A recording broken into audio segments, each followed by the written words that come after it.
Lecture में क्या किया था सर? फंक्शंस और ट्रिग्नोमेट्री का डेरिवेटिव निकाला है। अच्छा, ट्रिग्नोमेट्री एंड एक्सपोनेंशियल फंक्शन का किया था क्या? हाँ सर। अच्छा, उसका असाइनमेंट डिस्कस नहीं किया था या करना है आज? करना है। अच्छा, आज करना है। अच्छा, हाँ, मतलब तो वो डिस्कस करके आज चेन रूल पढ़ाना। ठीक, चलिए फटाफट बोलिए डाउट, उसमें क्या क्या है, डाउट नंबर बताते चलिए मुझे। सर 1, 12, 13। ठीक है, एक मिनट।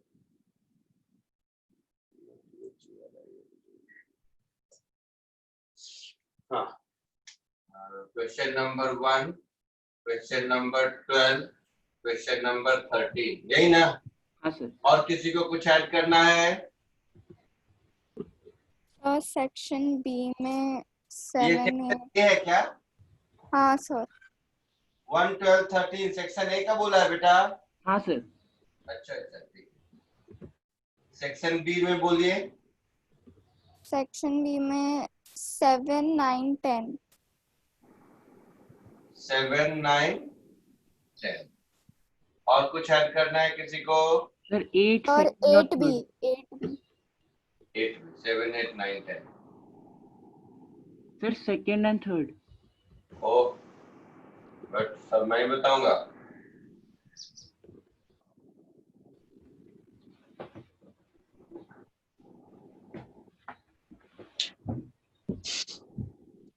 एक सेकंड, असाइनमेंट मुझे खोल लेने दो।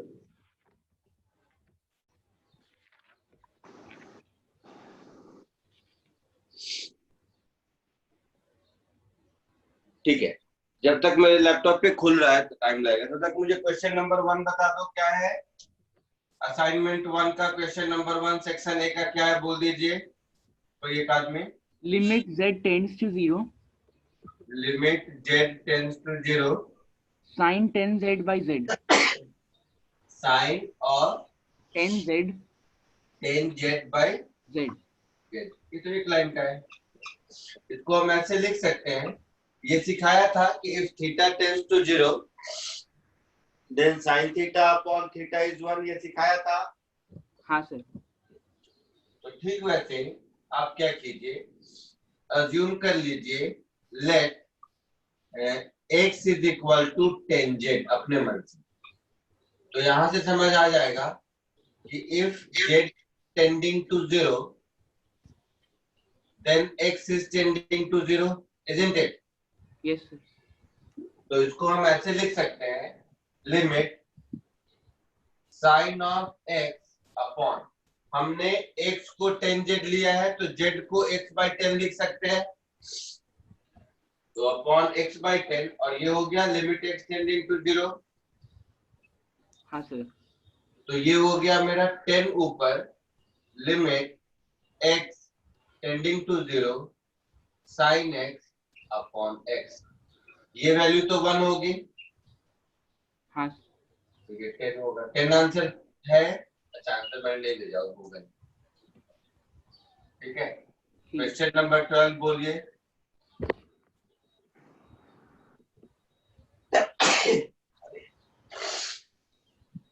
सर बोर्ड क्लियरली नहीं दिख रहा। नहीं, अभी दिख रहा है। दिख रहा है? नहीं दिखेगा तो मुझे पता चल जाएगा। The position of an object is given by 2 plus 7 cos g. एक सेकेंड, मेरा लैपटॉप शायद खुल गया। बेसिक मैथ असाइनमेंट नंबर कौन सा था बेटा ये? 3। Assignment number 3।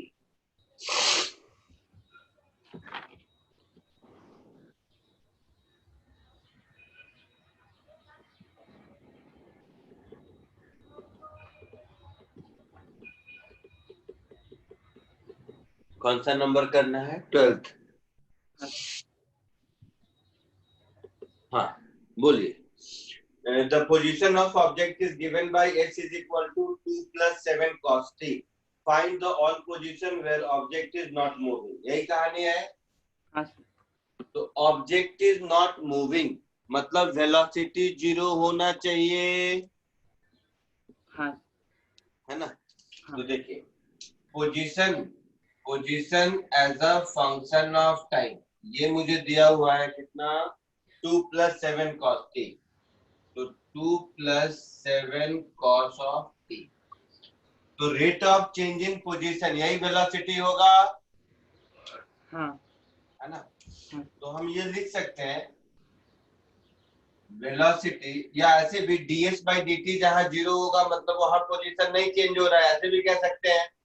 हाँ वेलोसिटी वर्ड बिना इंट्रोड्यूस किए हुए हम अगर ds/dt कर दे तो ये 0, 7 का 7, cos का डिफरेंशियल माइनस साइन, तो ऐसा कुछ हो गया। हाँ तो जब ds/dt 0 होगा तो ds/dt 0 तभी हो सकता है जब साइन t 0 हो, और साइन कहाँ कहाँ 0 होता है, इंटीग्रल वैल्यू ऑफ पाई पर साइन 0 पर 0 होता है, पाई पर 0 होता है, 2 पाई पर 0, समझ रहे मेरी बात, हाँ हाँ सर। है ना। तो t = n पाई, यही पूछा है ना, फाइंड द, अच्छा पोजीशन पूछा है, तो टाइम मिल गया, ये सारे टाइम पर 0 होगा, हाँ सर। इस टाइम को यहाँ पुट कर देंगे तो s की वैल्यू मिल जाएगी। Therefore positions at which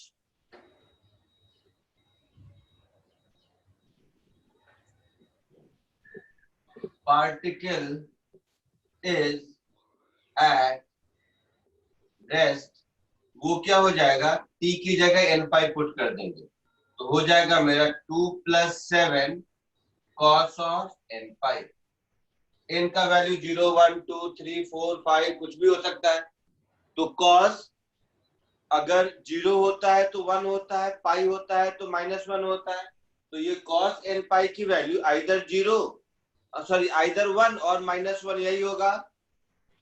हाँ सर। ये बात समझ आ रहा है, cos n पाई की वैल्यू विल बी आइदर +1 और -1, यस सर। है ना।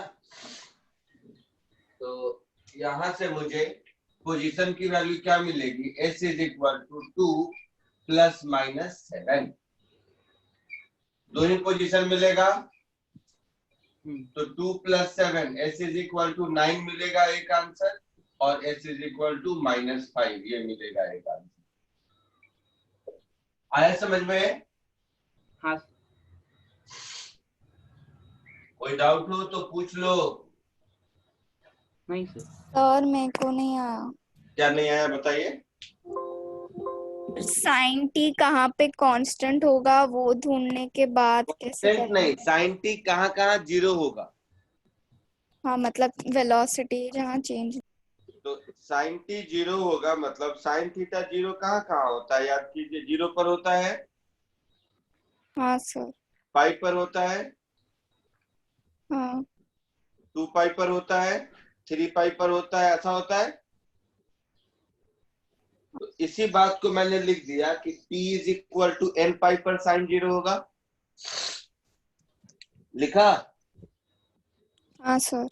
अब क्वेश्चन में पढ़िए क्या लिखा है, we have to find out the position at which velocity is 0, ऐसा ही कुछ मतलब है। हाँ सर। तो ये t का वैल्यू अगर हम n पाई s वाले इक्वेशन में रखेंगे तो मुझे पोजीशन मिलेगा, हाँ हाँ सर। तो cos की जगह cos n पाई रख दिया, तो 2 + 7 cos n पाई, n क्या हो सकता है, 0, 1, 2, 3, 4, 5 कुछ भी हो सकता है, हाँ हाँ तो सर। कुछ भी होगा तो cos ऑड मल्टीपल ऑफ पाई पर -1 होगा, इवन मल्टीपल ऑफ पाई पर +1 होगा, हाँ हाँ तो cos n पाई की वैल्यू आइदर +1 और -1, यही दो पॉसिबिलिटी है n पाई पर, हाँ सर। तो वही मैंने लिख दिया 2 + 7 और ये +-1, ओके सर। क्लियर है, हाँ हाँ sir. Very good. Sir section B में 2 और 3 नहीं, आते 2 और 4, 3 हटा दीजिए। आते हैं सेक्शन बी पे। ये पिछले असाइनमेंट का आंसर की और सॉल्यूशन दिया था मैंने, हाँ सर। ठीक है, कभी भूल जाओ, बहुत सारे बैच बहुत सारे ग्रुप है, कभी भूल जाओ होमवर्क या असाइनमेंट पोस्ट करना तो मुझे याद दिला देना। और कुछ इसका आज दे दूंगा, नया असाइनमेंट तो दूंगा ही, इसका होमवर्क सॉल्यूशन आज ग्रुप पे पोस्ट भी कर दूंगा। नेक्स्ट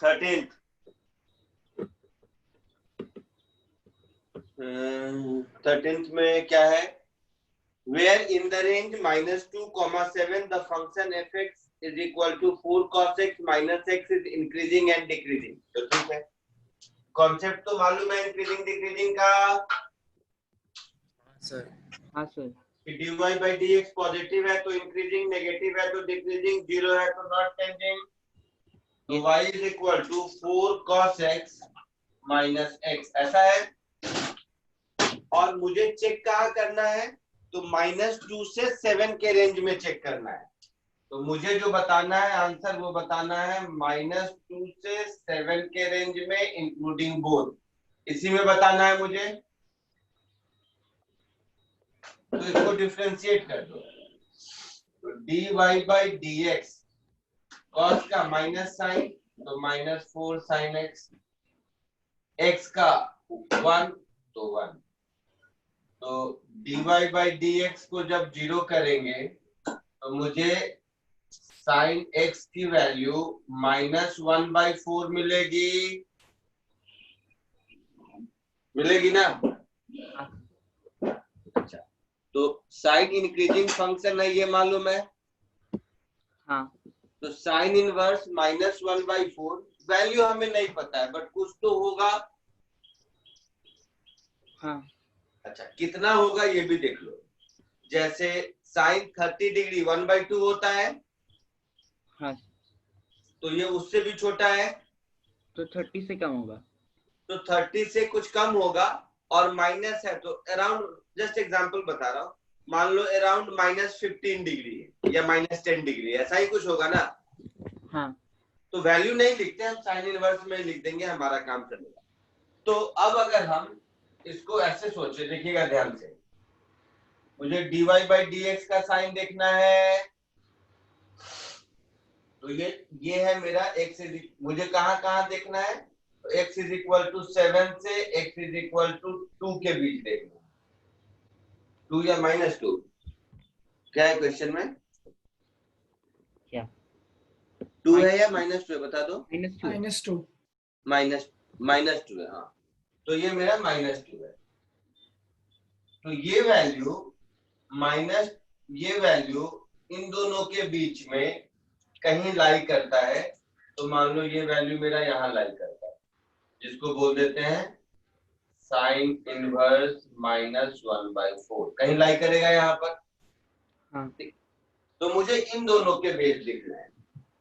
तो -2 से साइन इनवर्स -1/4 यहां तक में हमारा ये फंक्शन dy by dx ये जो है ये नेगेटिव होगा या पॉजिटिव होगा, और इसके बाद नेगेटिव होगा या पॉजिटिव होगा, यही चेक करना है। तो पता चलेगा इन दोनों में कहाँ इंक्रीज कर रहा है कहाँ डिक्रीज कर रहा है। सर साइन इनवर्स -1/4 उन दोनों के बीच में कैसे पता, वो रेंज दिया है बोल। हाँ हाँ हाँ।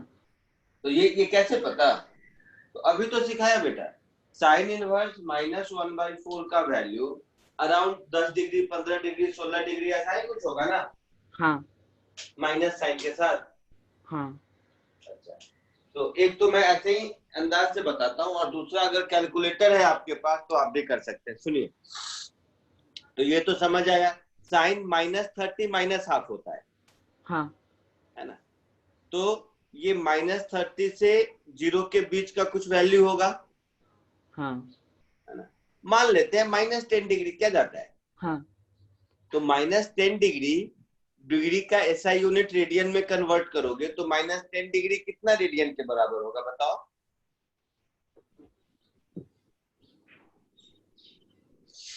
सोच के बताइए जरा।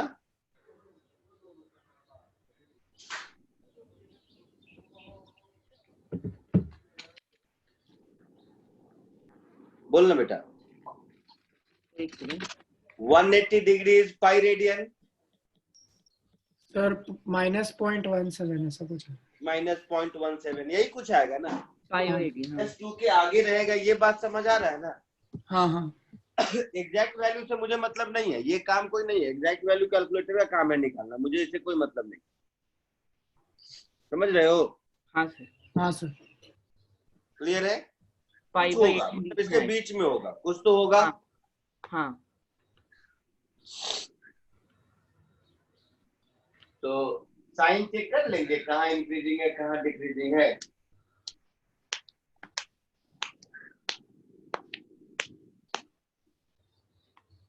ठीक है, थोड़ा सा इसमें एक जगह और प्रॉब्लम होगी, क्योंकि एक और वैल्यू मिलेगा, एक ही वैल्यू नहीं मिलेगा। साइन इनवर्स -1/4 का एक ही वैल्यू नहीं मिलेगा, रिपीट करता है ना, तो 2 और 7 के बीच और वैल्यू मिलेगा। जनरल वैल्यू निकालना आप लोगों को अभी आता नहीं, तो थोड़ा सा मैं बोलूंगा इस क्वेश्चन को यहाँ तक रहने दो, डिफरेंशिएशन करने आता है तो, क्योंकि जनरल वैल्यू निकालोगे -2 और 7 के बीच में एक और वैल्यू मिलेगा, बट वो कैसे मिलेगा आपको अभी मैं नहीं समझा पाऊंगा। sin theta is equal to sin alpha, then theta is n pi plus minus 1 raised to alpha, तो general value of trigonometric equation कहते हैं, ट्रिग्नोमेट्री में पढ़ोगे तब समझ आएगा। तो इस क्वेश्चन को पार्टली छोड़ दो, आप यहीं तक समझ लो कि dy/dx एक ही वैल्यू नहीं, दो वैल्यू मिलेगी, वो दूसरा वैल्यू निकालने भी आपको नहीं आएगा, तो आप समझ लो आपके लिए बस डिफरेंशिएशन करना है। टाइम बीइंग इसको रहने दीजिए। सेक्शन बी, कौन सा क्वेश्चन बोला था चेंज करने को? बी में थर्ड हटा के फोर्थ। थर्ड हटा के फोर्थ। हाँ तो क्वेश्चन नंबर 2 पहले, डिफरेंशिएट 4 log t। अच्छा, log का बेस चेंज कर दिया है क्या? हाँ 3 4 log base 3t minus ln t। ठीक है, इसमें क्या है? तो question number 2, y is equal to 4 log t base 3 minus ln t, यही है शायद? हाँ ln t। हाँ, अब बताओ, log विच बेस a का फॉर्मूला बताया था मैंने, हाँ तो बगल में फॉर्मूला लिख के रखते हैं, क्योंकि इसमें फॉर्मूला अप्लाई करना और कुछ नहीं। क्या फॉर्मूला बताया था मैंने? d/dx of log x with base a का फॉर्मूला बताया था मैंने, 1/x and x multiplied with ln a। ये फॉर्मूला याद है? हाँ नोटबुक में रेफर कीजिए, याद है? हाँ सर। तो यहां से यहाँ पर देखिए, dy/dt 4 का 4 ही रहेगा, log t विथ बेस 3, तो t का 1/t हो जाएगा, और ये जो बेस 3 है वो ln में चला जाएगा, तो ln 3 माइनस ln t का 1/t होगा, सो 1/t कॉमन, 4/ln 3 माइनस 1, ये हमारा आंसर होगा। कौन सा नंबर था? नंबर 2। आया समझ में? हाँ नेक्स्ट 4, एक ही बार एक और कर देता हूँ, फिर कॉपी करने को टाइम दे दूंगा। क्वेश्चन नंबर 4 में क्या था? y equal to z raise to 5 minus e raise to z ln z। ठीक है, y is equal to z raise to 5 minus e raise to z ln z, यही है? हाँ तो सर। देखो, dy/dz करोगे तो पहले टर्म में तो कोई दिक्कत नहीं है, 5z रेज टू 4 हो गया, हाँ माइनस यहाँ पर तो प्रोडक्ट है, हाँ तो प्रोडक्ट रूल लगाएंगे, प्रोडक्ट रूल लगाएंगे तो पहले e रेज टू z को बाहर किया, ln z को डिफरेंशिएट किया, दूसरी बार ln z को बाहर किया, e रेज टू z को डिफरेंशिएट किया। समझ आया? हाँ तो ये हो गया 5 z रेज टू 4, इसमें minus e raise to z common ले लेंगे, तो 1/z माइनस ln z, ये आपका माइनस नहीं प्लस, ये आपका आंसर हो गया। आया समझ में 4? हाँ सर। जल्दी से तो कॉपी कर लीजिए, फिर आगे बढ़ते हैं। किसी स्टेप में कोई भी डाउट हो तो पूछ लीजिए।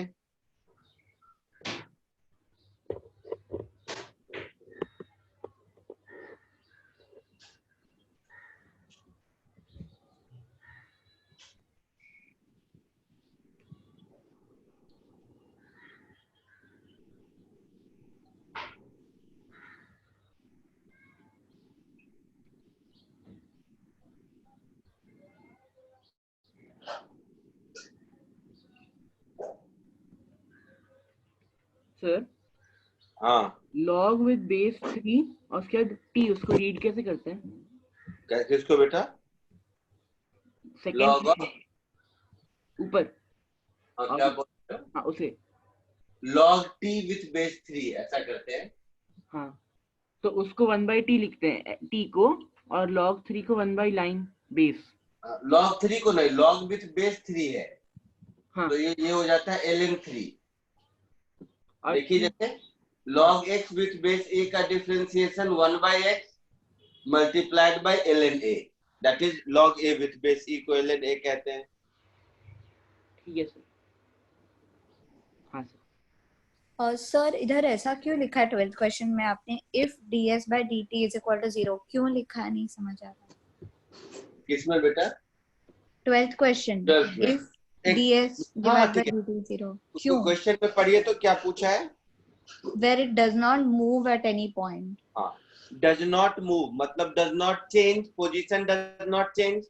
हाँ तो dy by dx में जब dy by dx 0 होता है मतलब y is not changing। हाँ तो जब ds by dt 0 होगा मतलब s is not changing। अच्छा, वो s is not changing, वो 0 हो गया, हाँ। डिवाइडेड बाय, अच्छा वो इसीलिए 0 है, ओके। तो इसलिए वो sin t 0 हो गया क्योंकि ये 0 है। हाँ। और हम लोगों ने t n पाई लिया क्योंकि x एक्सिस पे सब कुछ 0 होता है। क्या बोले फिर बताइए? हम लोगों ने इधर sin t में t is equal to n pi लिया क्योंकि हर जगह 0 होता है ना। हाँ हाँ हाँ। लेकिन मेरे को एक और बात ये नहीं समझी कि आपने +-7 क्यों लिया? तो cos n पाई, n का वैल्यू कुछ, साइन जहां जहां 0 होता है वहां वहां cos या तो +1 होता है या -1 होता है। अच्छा, सो n पाई पूरा तो x axis positive plus x axis negative, इसीलिए n cos n पाई इंफॉर्चुनेटली का मतलब नहीं है बेटा। cos n पाई का मतलब n का वैल्यू कुछ भी पुट कर सकते हैं, 0 1 2 3 4 5 कुछ भी। तो n 0 पुट किया तो cos 0 हाँ 1 है ना। हाँ। n 1 पुट किया तो cos पाई। अच्छा, जब भी आप n पाई लिख रहे हो, n इज एन इंटीजर ना हाँ, यहाँ n पे। is an integer, it can be 0 1 2 3 4 अच्छा, 5 10 इसीलिए whatever। वो +-7, ठीक है। जनरल वैल्यू मैंने लिखा। समझा।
और सर 13th वाला क्वेश्चन अभी समझ नहीं आया ठीक से, तो अभी ठीक है ना, नहीं समझेंगे? हाँ 13th नहीं होगा अभी ठीक आपसे, है। क्योंकि उसके लिए थोड़ा हाई लेवल ट्रिग्नोमेट्री चाहिए, वो आपसे नहीं होगा। और फर्स्ट वाले में हम लोगों ने एग्जैक्टली डिफरेंशिएशन नहीं किया है ना, क्योंकि नहीं उधर हमने फर्स्ट तो dx वाला लिखा ही नहीं का है। क्वेश्चन है, फर्स्ट वाला लिमिट का क्वेश्चन है।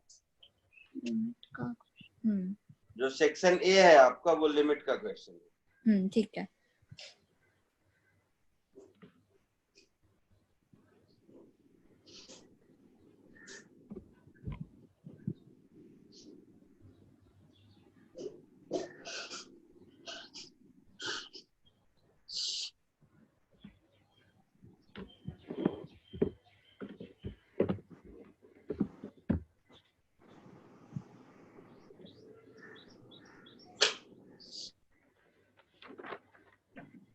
इरेज कर दूं?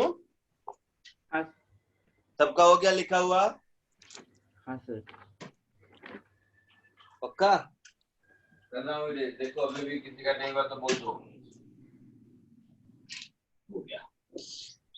Next question number 7, 8, 9, 10।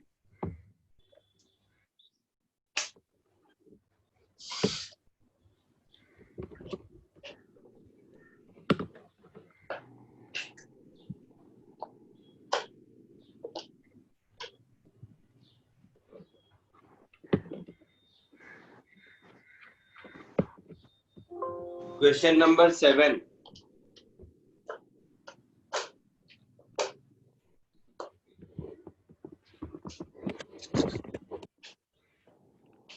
Find tangent to the line fx equal to दिया हुआ है। तो मुझे लाइन का एक कर्व का इक्वेशन दिया हुआ है। fx is equal to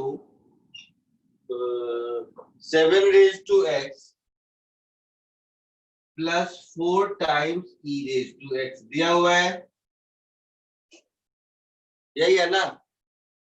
मुझे टेंजेंट चाहिए at x is equal to 0। तो क्या चाहिए? Equation of tangent.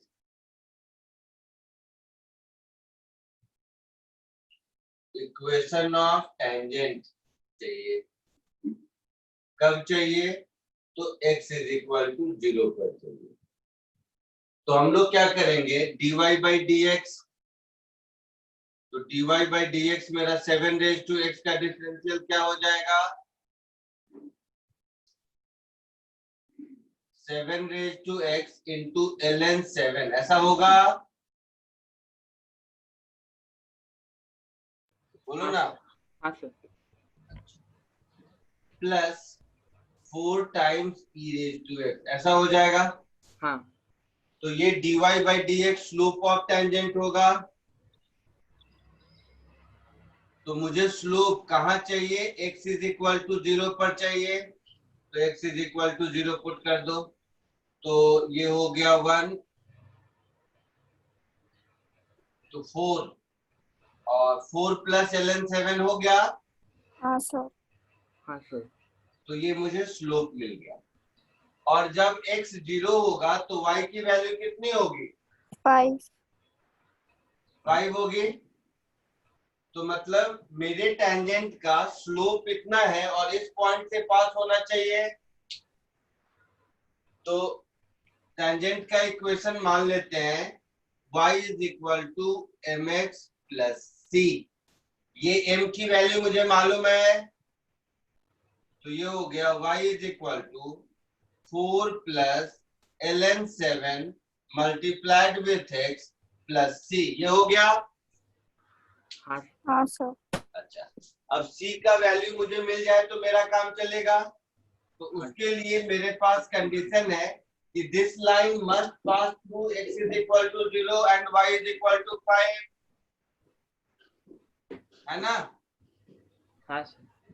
तो this line pass through x is equal to 0 comma y is equal to 5। Sir y is equal to 5 question में नहीं है तो हम लोगों ने क्यों लिया इसे? अरे तो x is equal to 0 put करने पर y 5 नहीं आएगा ना? हाँ है ना? तो ये हो गया 5 is equal to c x 0, है ना?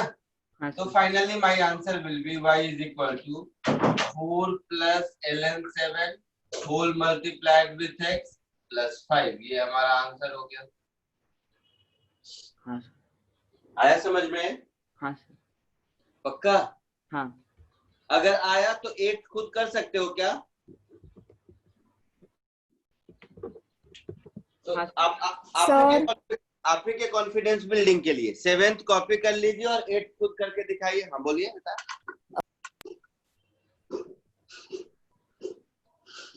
आवाज नहीं आ रही आपकी? हेल्प सर अभी बोलो।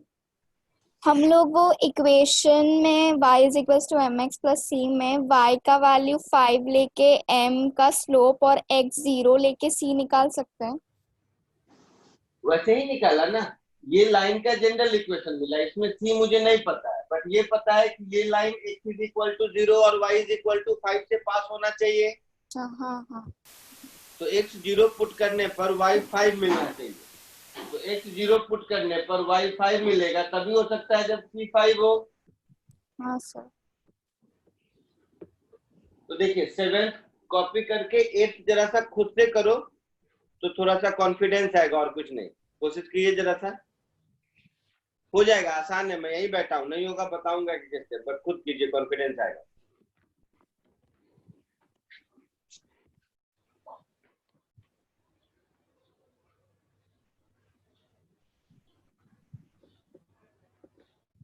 ये सब प्योर मैथमेटिक्स है, वैसे फिजिक्स में जरूरत नहीं है, लेकिन सीख रहे हैं तो कॉन्सेप्ट एकदम ही स्ट्रांग हो जाए, इसके लिए ये सब भी थोड़ा थोड़ा इस तरह के एप्लीकेशन टेंजेंट वेंजेंट बता देता हूँ, बट फ्रैंकली स्पीकिंग फिजिक्स में कहीं जरूरत नहीं होगी।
सर हाँ बेटा, log 2 with the base of 2 को क्या लिखेंगे?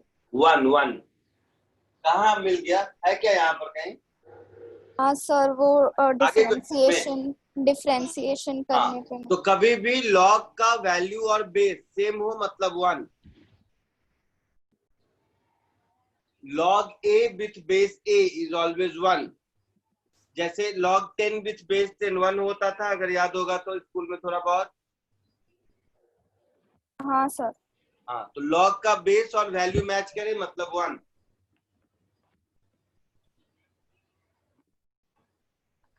सर x का जो वैल्यू आ रहा है वो ln2 आ रहा है, उसको कैसे लिखना? हाँ तो ठीक है, ln2 ही रहने दो ना, जैसा आ रहा है वैसा ही लिखो, डरो मत, बड़े एक्सप्रेशन से मत डरिए, जो आ रहा है वही लिखिए।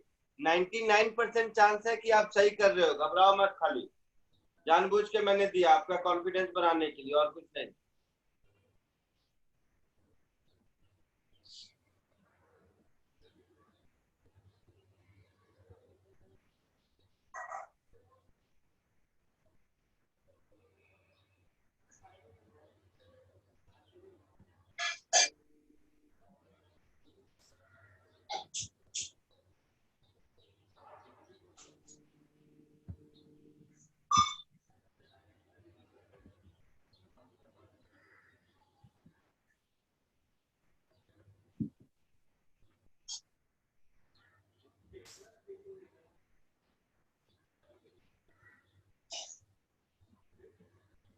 सर आ गया।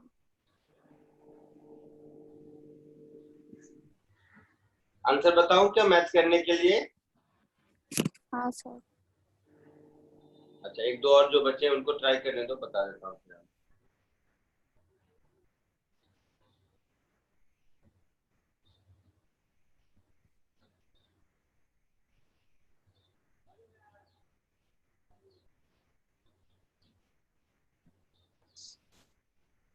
सबने अटेम्प्ट कर लिया तो आंसर बताऊं क्या?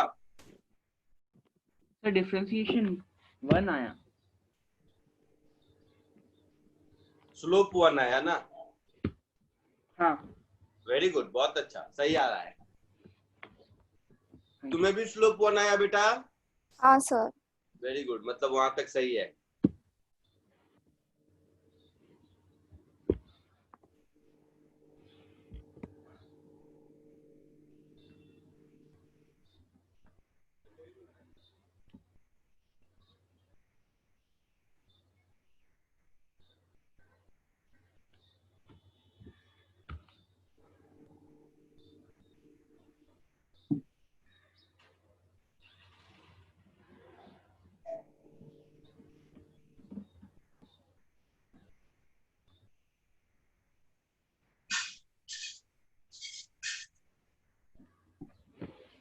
आंसर बताऊं? हाँ सर। आंसर है y is equal to x minus 2 plus ln2।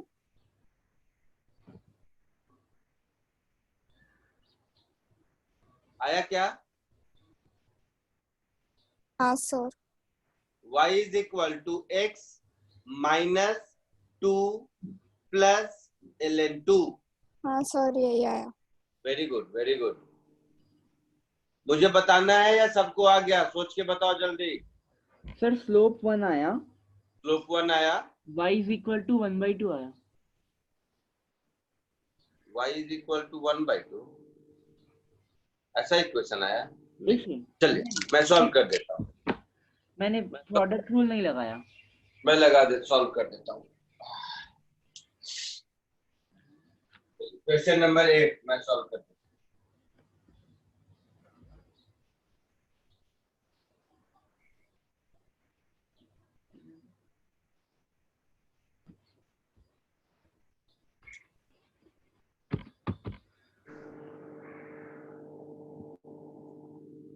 क्या था? ln x into log x with base 2, y is equal to ln x into log x with base 2। यही है। मुझे चाहिए x is equal to 2 पर tangent, तो मुझे चाहिए इक्वेशन ऑफ टेंजेंट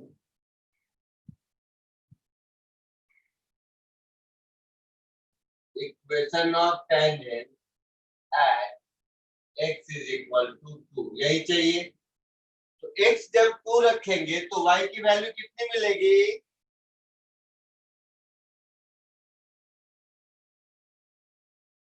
बोलो। ln2। तो x की वैल्यू 2, y की वैल्यू ln2, मतलब मुझे 2, ln2 ये वाले पॉइंट पर टेंजेंट चाहिए। यहाँ तक किसी को कोई दिक्कत है? सर नहीं दिक्कत है, पक्का? हाँ सर। तो dy by dx product rule, पहले log x with base 2 को बाहर रखा, d by dx of ln x। दूसरी बात, ln x को बाहर रखा, d by dx of log x with base 2। ln x का डिफरेंशिएशन 1/x होता है, तो ये हो गया log x with base 2 divided by x, हो गया, plus ln x log x with base 2 का डिफरेंशिएशन 1/x होगा और मल्टीप्लाइड विथ ln2 होगा, तो ये हो गया मेरा 1/x बाहर log x with base 2 plus ln x upon ln2, यही हुआ। इस डिफरेंशिएशन तक किसी को कोई दिक्कत है तो बोलिए। डिफरेंशिएशन तक देख लीजिए, कोई दिक्कत है तो बताइए, क्योंकि आपके लिए यहीं तक करना है, इसके बाद तो मैथमेटिक्स है, उसकी जरूरत फिजिक्स में नहीं पड़ेगी। मैंने सीख लिया हो इसलिए जानबूझ के स्टेप आगे का प्रॉब्लम देता हूँ, बट आपका काम फिजिक्स के लिए यहीं तक। तो यहाँ तक में कोई दिक्कत है तो बोलिए।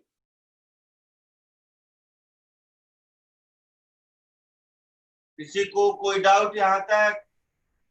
सर नहीं। तो dy by dx slope of tangent, कुछ बोल रहे हो क्या कोई? नहीं सर। तो dy by dx slope of tangent होगा, तो हम लोग स्लोप कहां पर चाहिए? x इज इक्वल टू 2 पर चाहिए। तो x इज इक्वल टू 2 इसमें पुट कर देंगे, तो ln2 अपॉन ln2 1 हो जाएगा, log 2 विथ बेस 2 1 हो जाएगा, तो 1 + 1 2 हो जाएगा। तो ये कुछ ऐसा हो गया 1/2 1 + 1 दैट इज 1। स्लोप 1 हो गया, स्लोप 1 हो गया। तो इक्वेशन ऑफ टेंजेंट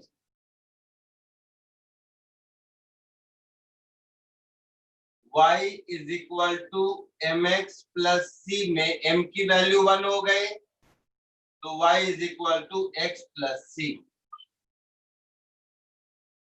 यहां तक कोई दिक्कत? अब c मिल जाए तो हमारा काम चलेगा। तो इस स्ट्रेट लाइन को 2, ln2 इसको सेटिस्फाई करना पड़ेगा। Means at x is equal to 2 y is ln2, तो ये हो गया ln2 is equal to 2 plus c। तो c की वैल्यू मुझे मिल गई -2 प्लस ln2।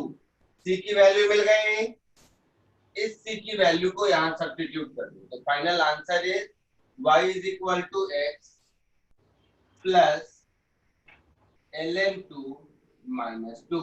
ऐसा आंसर हो गया। कोई डाउट किसी को 8 में? समझ के लिख लीजिए।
इरेज करूं क्या? हाँ सर।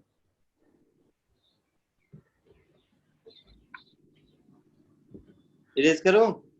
हाँ सर। हाँ sir. Now question number 9 and 10।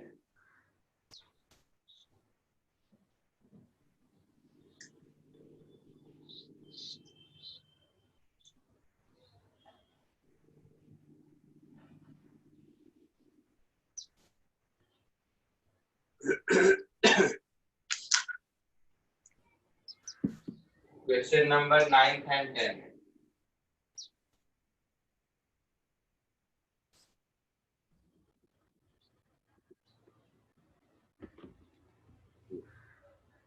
Find b is equal to 1 upon e raised to t in increasing or decreasing, और t का 3 वैल्यू दिया है। तो देखिए मेरे पास है t, अच्छा t upon e raised to t, okay. तो b as a function of t is t upon e raised to t। तो as a theory increasing decreasing check करने के लिए dy by dx जानना जरूरी है ना? हाँ सर। तो हम क्या करेंगे, dv by dt निकालेंगे, और क्वेश्चन में जो t का 3 वैल्यू दिया हुआ है वो तीनों वैल्यू पुट करके देखेंगे किस वैल्यू पर dv by dt पॉजिटिव आता है पॉजिटिव आता है तो इंक्रीजिंग, नेगेटिव आता है तो डिक्रीजिंग, जीरो आता है तो नॉट चेंजिंग। यही हमारा ओवरऑल स्कीम है। Yes sir. तो पहले डीवी बाई डी टी निकालने में कोसेंट रूल लगेगा, कोई डाउट किसी को? No sir. तो नीचे ई रेज टू टी का होल स्क्वायर हो गया, ऊपर ई रेज टू टी को बाहर रखा और टी को डिफरेंशिएट किया तो 1 माइनस, दूसरी बार टी को बाहर रखा और ई रेज टू टी को डिफरेंशिएट किया तो ई रेज टू टी। यहाँ तक कोई दिक्कत? No sir. तो E raise to T common 1 minus T upon E raise to T का होल स्क्वायर, यही हुआ। हाँ सर। तो ये कैंसिल हुआ, तो ये हो गया 1 minus T upon E raise to t, ये हो गया। हाँ। कॉमन सेंस से बताओ कुछ भी ई रेज टू ई, क्या कुछ भी, एनीथिंग रेज टू एक्स, ये कभी नेगेटिव हो सकता है क्या?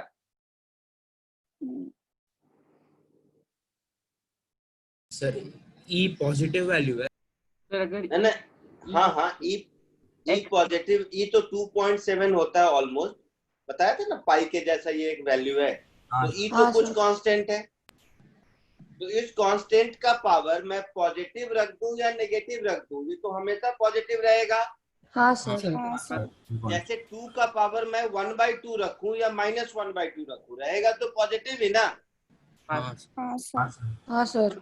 तो डिनोमिनेटर ऑलवेज पॉजिटिव है, हाँ। हाँ सर। तो न्यूमरेटर का साइन चेक कर लेंगे तो हमारा काम चलेगा। हाँ तो मेरे पास जो है वो देखिए, पहले में t कितना है? 1। -4, तो t -4 पुट करोगे, ये पॉजिटिव ही रहना है, ऊपर वाला भी पॉजिटिव हो गया, तो dv बाई dt पॉजिटिव होगा। हाँ हाँ सर। मतलब v as a function of t increasing function होगा,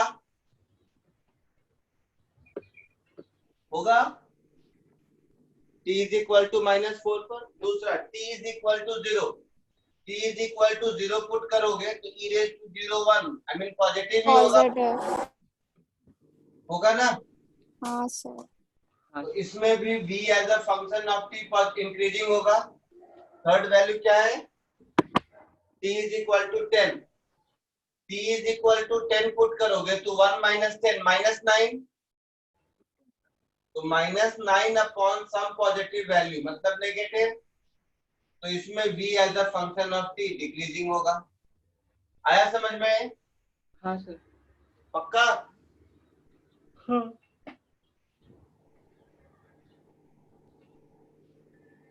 अगर ये समझ में आया तो 10th खुद कर सकते हैं क्या?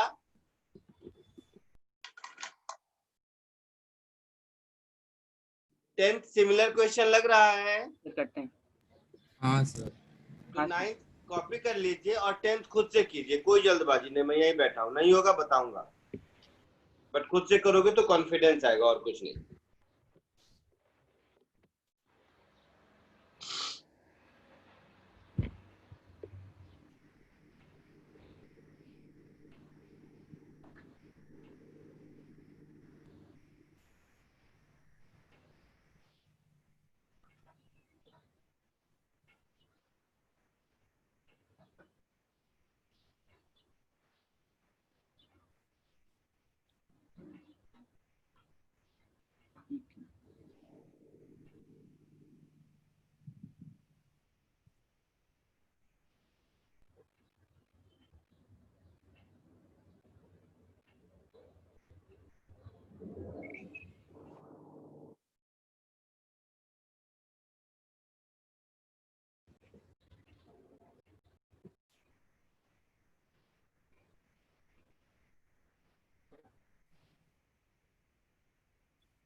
सर ln 1 का वैल्यू क्या होता है?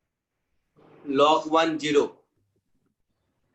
नहीं सर, मतलब ln 1 मतलब to हाँ the बेटा, base। हाँ, 1 का बेस कुछ भी रहे 0 होगा। Okay sir. log 1 with base anything is always 0। जैसे एनीथिंग रेज टू 0 हमेशा 1 होता है ना बेटा। हाँ सर। हाँ सर। एनीथिंग रेज टू 0 हमेशा 1 होता है। उसी तरह log 1 with base anything हमेशा 0 होता है। Okay sir.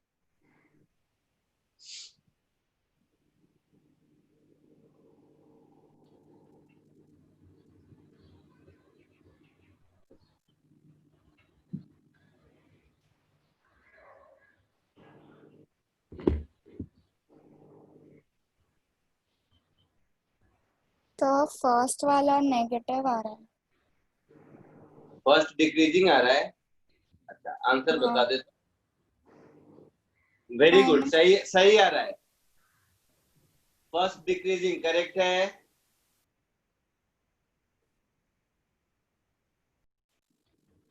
सर फिर सेकंड में जैसे -5 प्लस ln 5 आ रहा है, तो वो कैसे पता चलेगा फिर? अच्छा, -5 प्लस ln 5 आ रहा है। ln 5 छोटा होता है 5। चलो इतना मैं बता देता हूँ। ln 5 कैलकुलेटर में देख भी सकते हो वैसे, बट हाँ ln 5 5 से छोटा होता है। सर मुझे -1/5 हाँ प्लस ln। -1/5 आ रहा है ना, प्लस ln 5। मुझे नहीं पता, तुम लोग बोल रहे हो, मुझे नहीं पता चल। मैं तो आंसर बता दूंगा, इंक्रीजिंग डिक्रीजिंग इंक्रीजिंग क्या है वो।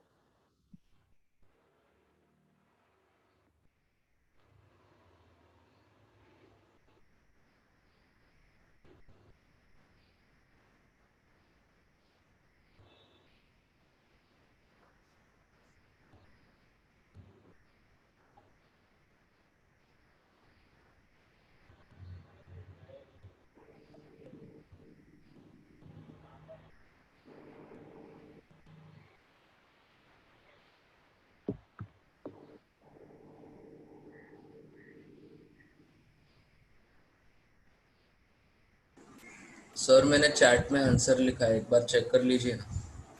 सर सेकंड वाला भी डिक्रीजिंग होगा। अभी देखता हूँ किसी ने आंसर लिखा है।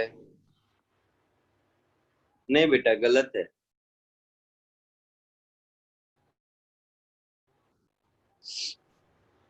तो सेकंड वाला डिक्रीजिंग होगा।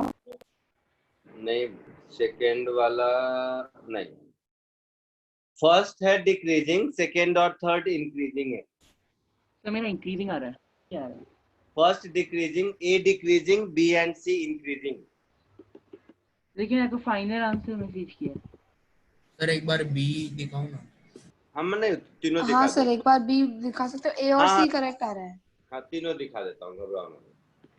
ट्राई कर लो, तीनों दिखाते हैं। 2 मिनट और रुको, बाकी लोग भी ट्राई कर रहे हैं, तीनों दिखा देता हूँ।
सर हो गए 3। हो गया। चलिए मैं दिखाता हूँ।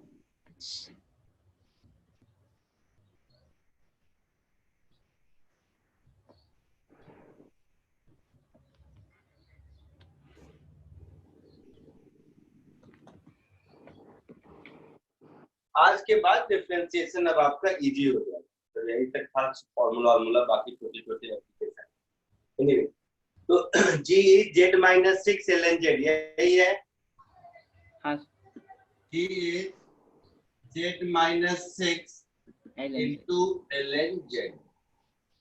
तो dg बाई dz, तो ln z को बाहर रखा, z माइनस 6 को डिफरेंशिएट किया तो 1 माइनस नहीं प्लस। दूसरी बार z माइनस 6 को बाहर रखा, ln z को डिफरेंशिएट किया तो 1 बाई z। तो ये हो गया ln z plus 1 minus 6 by z। ऐसा आ गया। यहां तक सबको यही आया था या नहीं? हाँ सर। हाँ सर। यहाँ तक सबको यही आया था। अब मुझे z is equal to 1, z is equal to 5 और z इज इक्वल टू 20 देखना है, एक एक करके। z इज इक्वल टू 1, तो dg upon dz at z is equal to 1।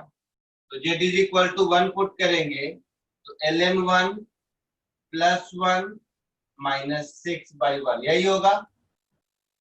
मैंने सिखाया था ln1 0 होता है, हाँ सर। तो ये -5 नेगेटिव हो गया। मतलब हमारा g डिक्रीजिंग फंक्शन है। कोई दिक्कत? b में z की वैल्यू कितनी है? 5, z is equal to 5।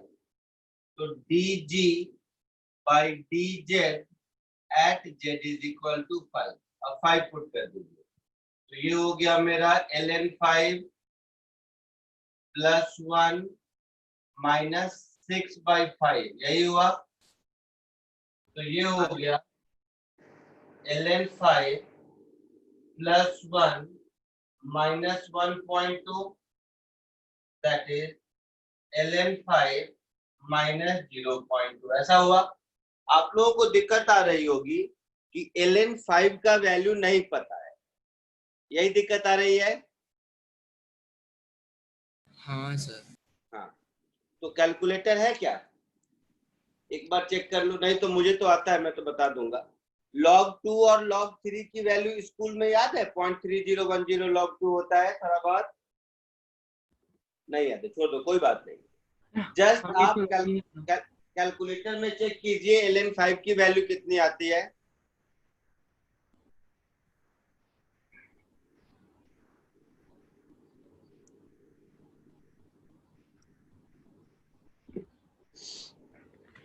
One से ज्यादा और 2 से कम होगा। 1.61। 1.6। हाँ, अंदाजन वही था, 1 से ज्यादा और 2 से कम। तो तो ओवरऑल ये पॉजिटिव होगा, दिख रहा है इंक्रीजिंग फंक्शन है ना? हाँ सर। मतलब जी इंक्रीजिंग फंक्शन होगा।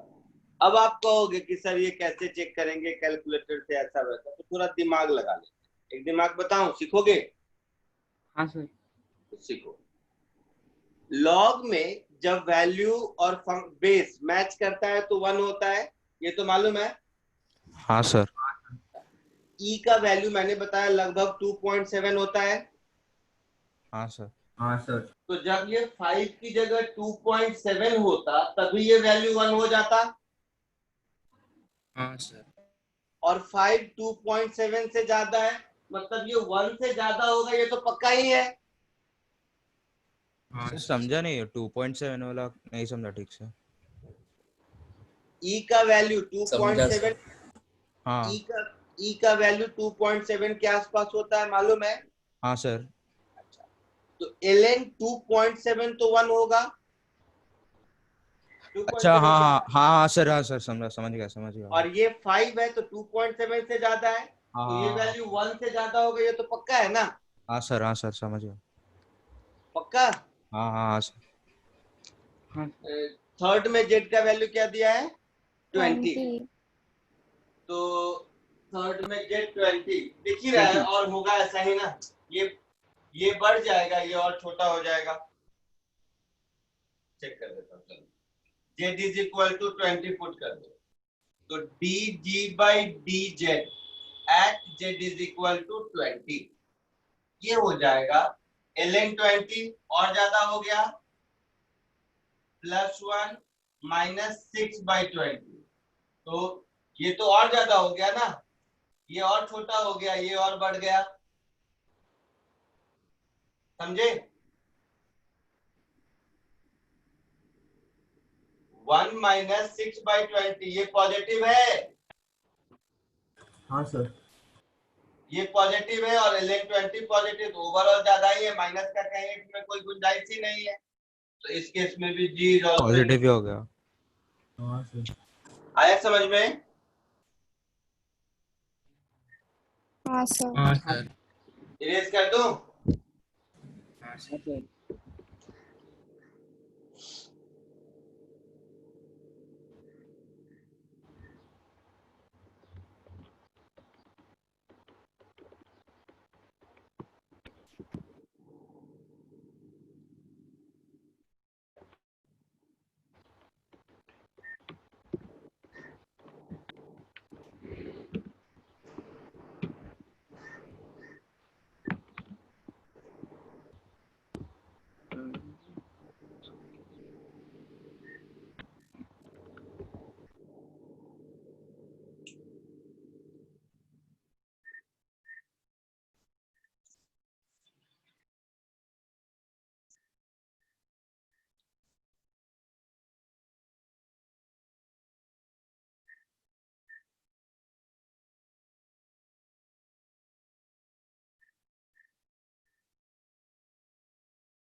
कर दूं erase?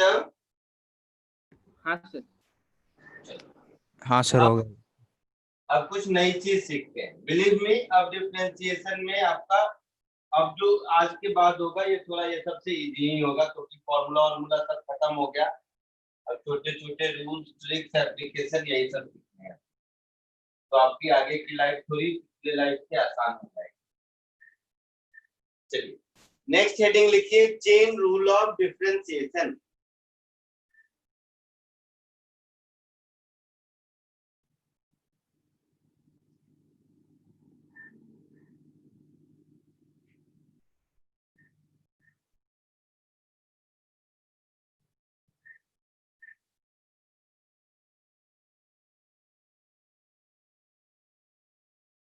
Chain rule of differentiation.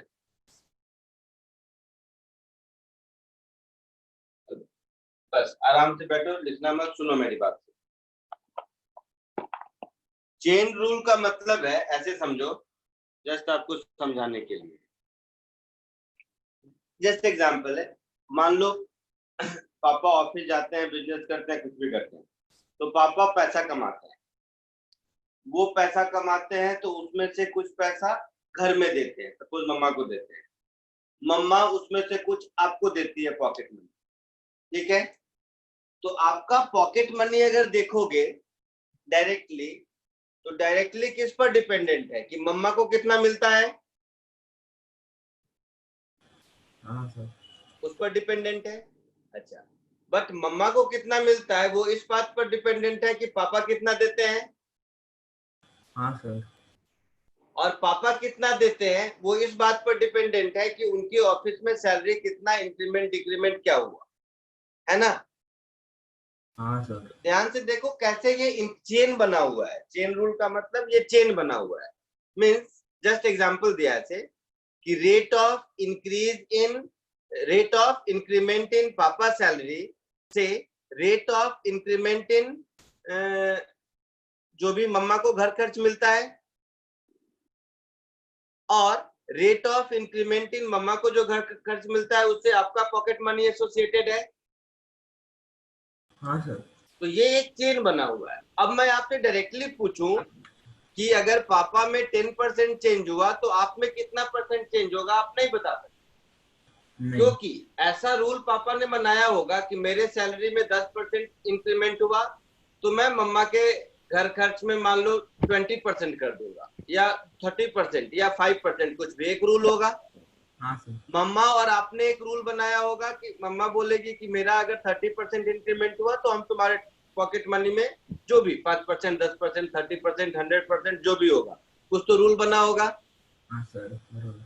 ठीक है, तो अगर मुझे आपके पॉकेट मनी का रेट ऑफ चेंज पापा के इंक्रीमेंट से लिंक करना है तो मुझे ये सारे रूल फॉलो करने पड़ेंगे। हाँ सर। हाँ सर। और सबको मल्टीप्लाई करना पड़ेगा। हाँ हाँ सर। सर। ये बात समझ आ रही है? हाँ सर। तो इसी कॉमन सेंस को, जो मैंने बोला, इसी कॉमन सेंस को मैं मैथ्स के लैंग्वेज में लिखता हूं, जरा देखिएगा। पहले एग्जांपल में दो ही लेता हूं, एक ही बार ज्यादा ले लूंगा तो आपको लगेगा बड़ा है। दो ही एग्जांपल, दो ही मतलब suppose if y is a function of z and z is a function of x, दो ही लेते हैं, तीन वेरिएबल नहीं, दो ही बनाया। तो y x का फंक्शन z का फंक्शन है और z x का फंक्शन है। देन कॉमन सेंस हमारा कहता है कि rate of change in y with respect to x is rate of change in y with respect to z multiplied with rate of change in z with respect to x, ऐसा होगा।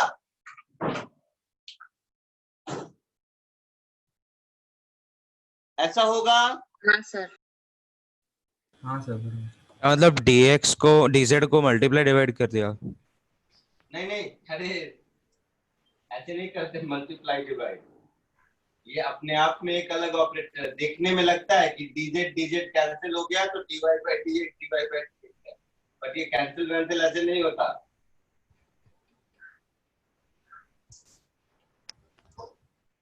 अच्छा, function का मतलब है rule. जैसे पापा ने rule बनाया कि मेरा 10% इंक्रीमेंट होगा तो तुम्हारा कुछ करेंगे ऐसा, फिर ये रूल हो गया। तो dy by dz पहला रूल है, multiplied by dz by dx दूसरा रूल है ना। हाँ सर। और बढ़ा लो इसको, मतलब इसको कहीं भी कितना भी इंक्रीज कर सकते हो, डिपेंड करता है कितने वेरिएबल एसोसिएटेड है। तो फॉर एग्जांपल इसी बात को अगर हम आगे कहते जाएं, ये लिख देता हूं, फिर मार्कर भर दूंगा।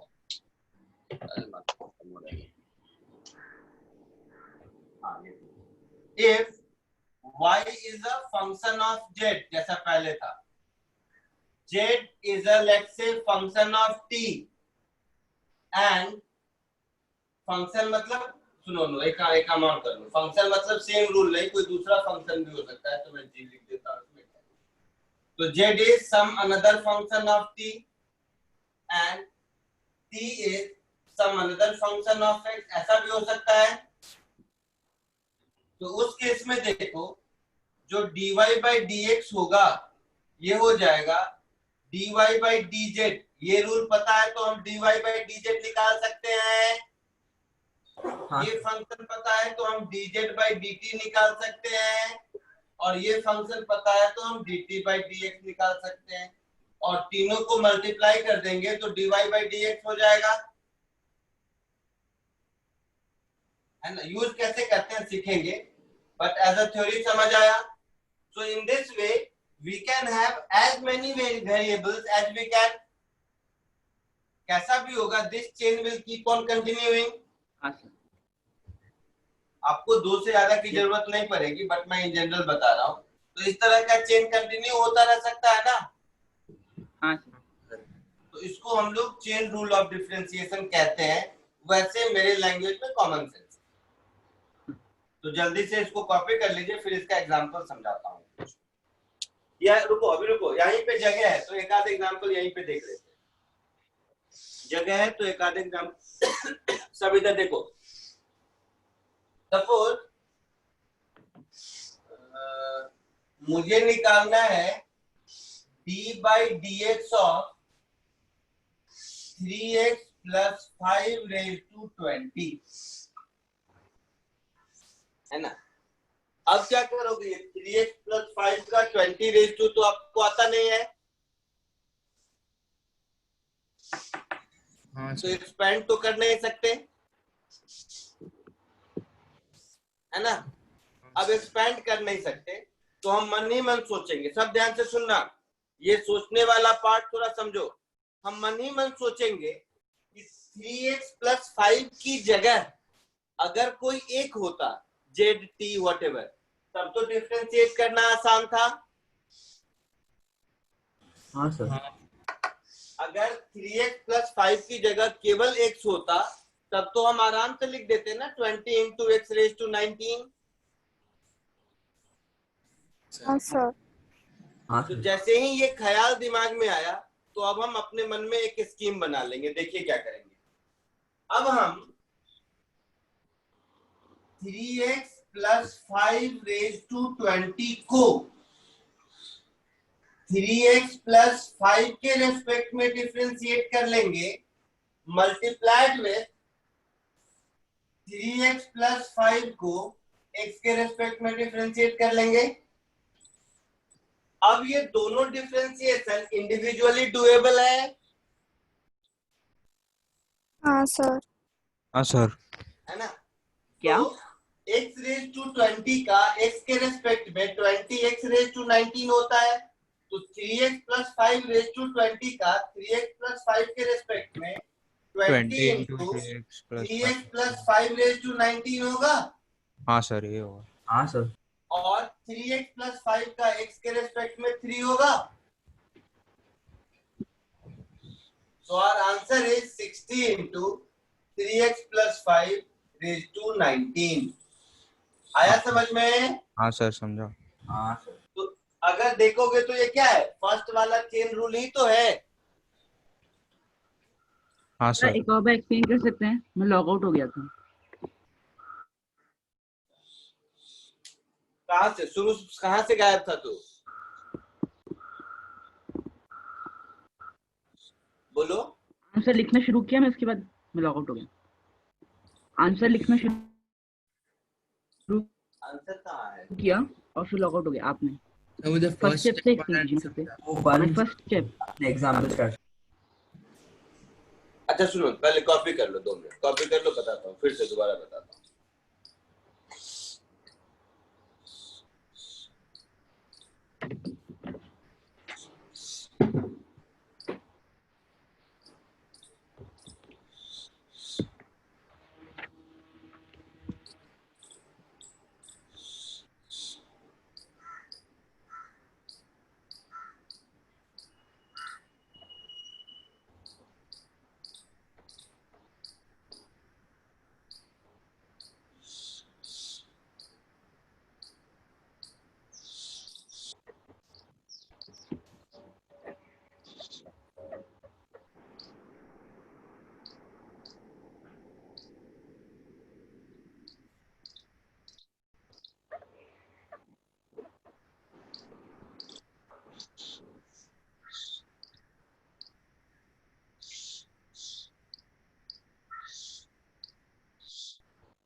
हाँ सर।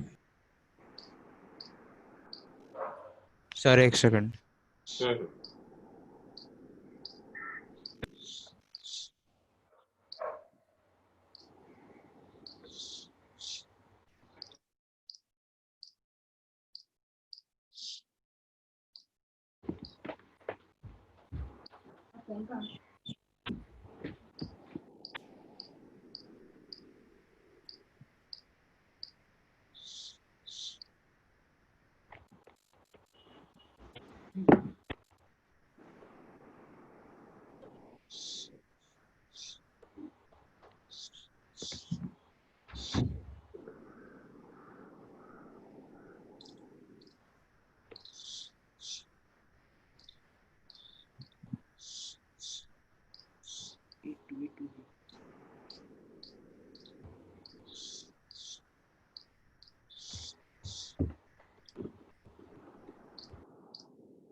हो गया?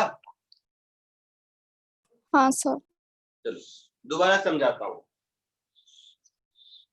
3x + 5 raise to 20।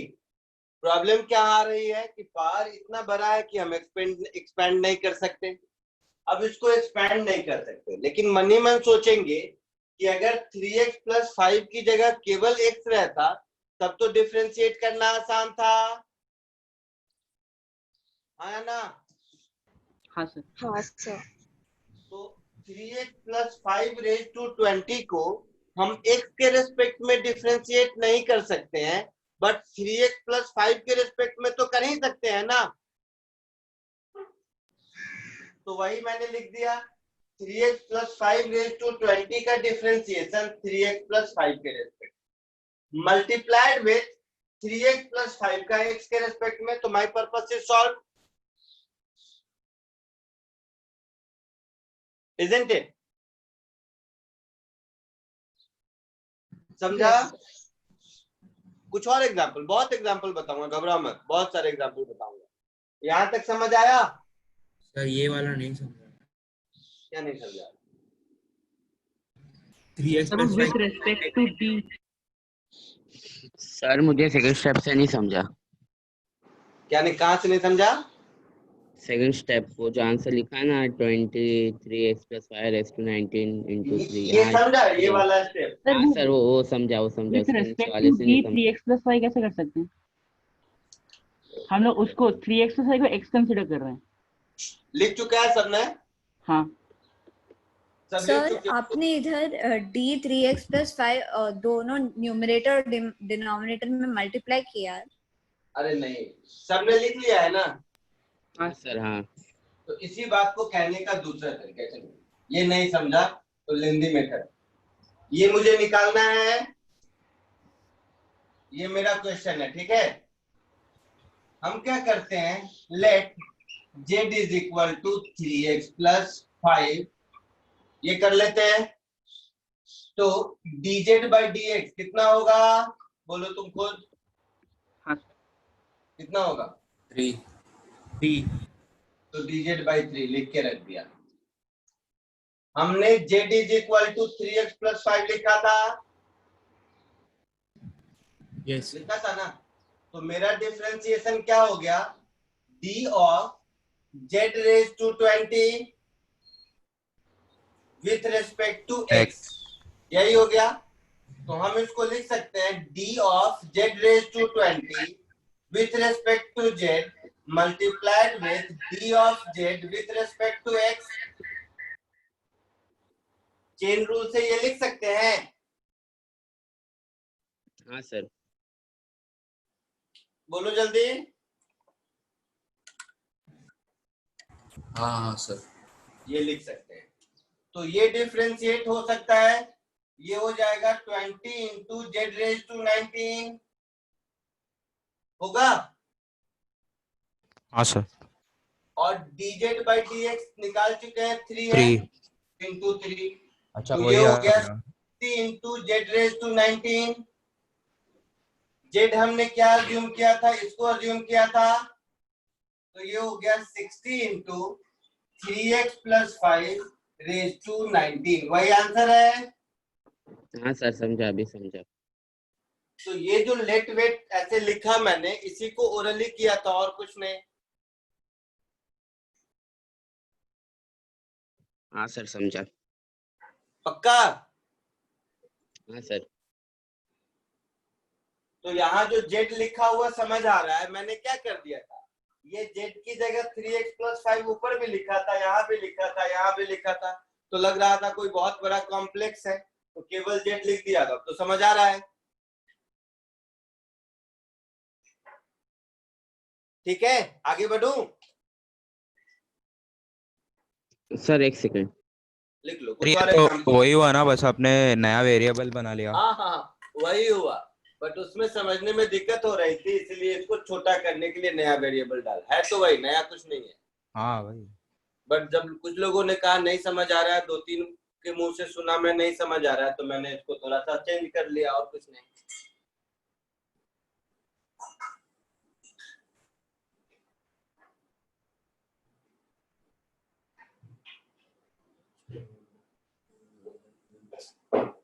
हो गया सर। हो गया।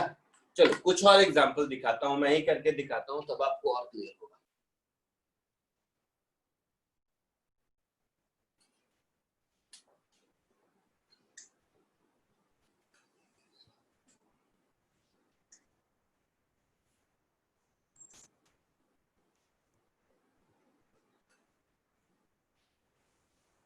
सपोज मुझे निकालना है d by D X of sine square x, मान लो ये निकालना है,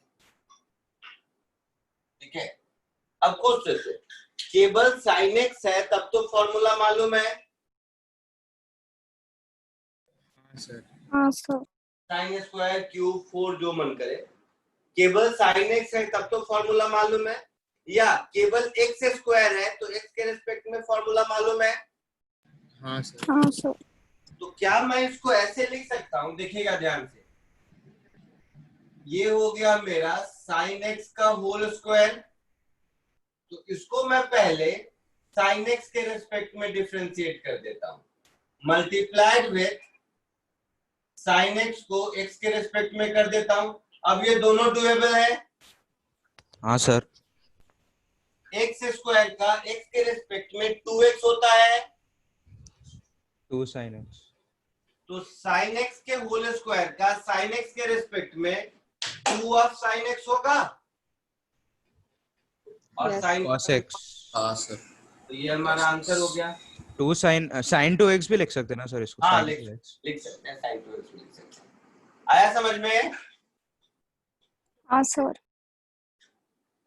एक और example, d by D X of,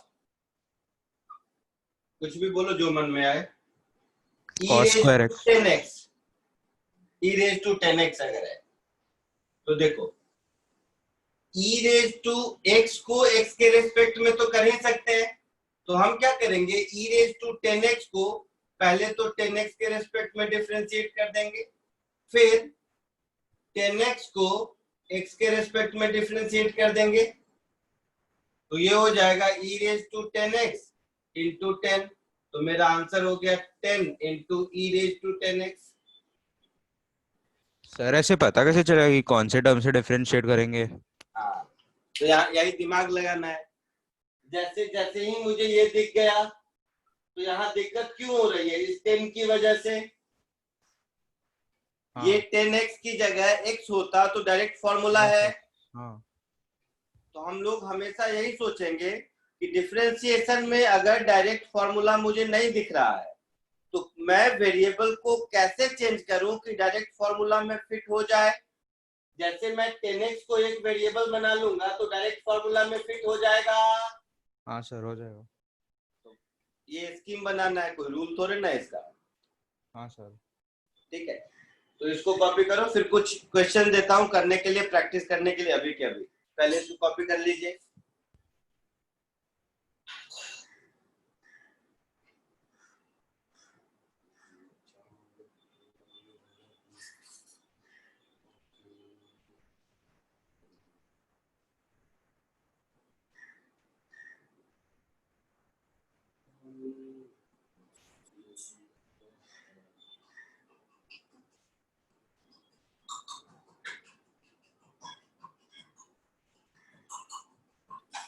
sir ये d sin square sin the whole square x divided by d sin x से 2 sin x कैसे आया? एक्स स्क्वायर का डिफरेंशिएशन एक्स के रिस्पेक्ट में क्या होता है बेटा?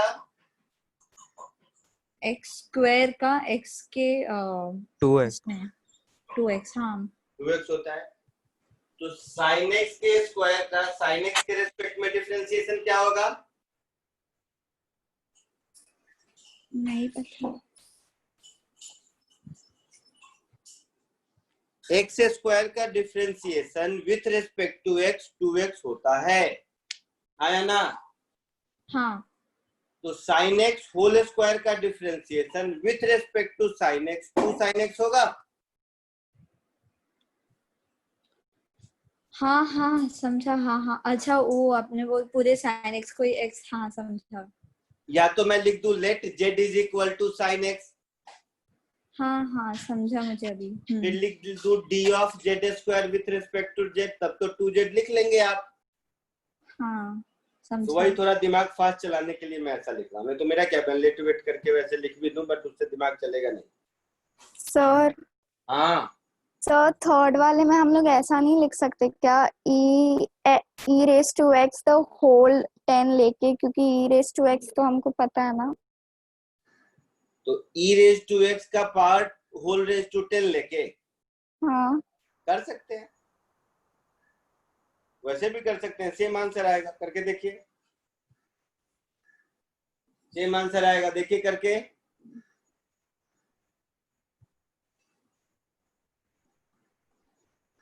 फिर नीचे x लेना पड़ेगा। करके दिखा देता हूँ, सेम आंसर आएगा, क्यों नहीं आएगा। देखिए कैसे लिख लिए हो तो वैसे बताऊं, जैसा ये सजेस्ट कर रही है, जैसा ये सजेस्ट कर रही है वैसे बताता हूं। तो इसके हिसाब से मुझे लिखना चाहिए d by dx of e raise to x whole raise to 10। यही बोल रही है बेटा? हाँ सर। हाँ। देखो सुनो ध्यान से, यही मैं कह रहा हूँ, स्कीम बनाना है। इसने कितना बढ़िया स्कीम बनाया कि मैं e रेज टू x का रेज टू 10 किया, मतलब x रेज टू n वाला फॉर्मूला लगाना चाहती है ये, तो वैसे कर देंगे, वैसे भी होगा।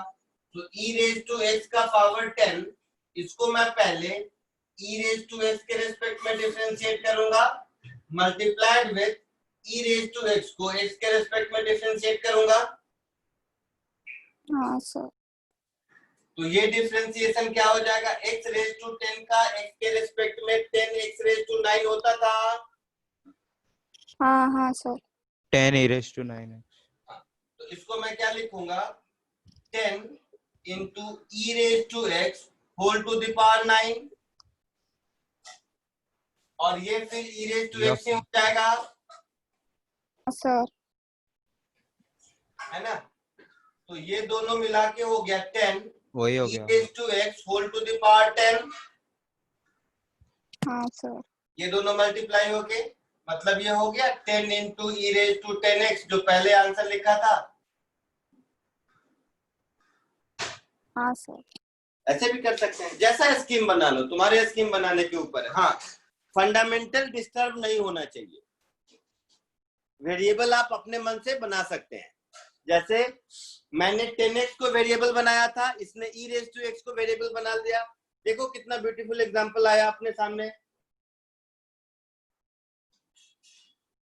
समझे?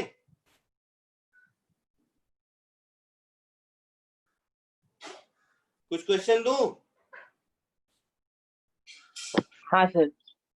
चलिए फटाफट 4 5 8 10 कुछ क्वेश्चन लेता हूँ, सब वन लाइनर है, आप खुद कर लेंगे मुझे पता है। फटाफट करो, जो मन में आता है लिखते चलता हूँ, देखते रहना।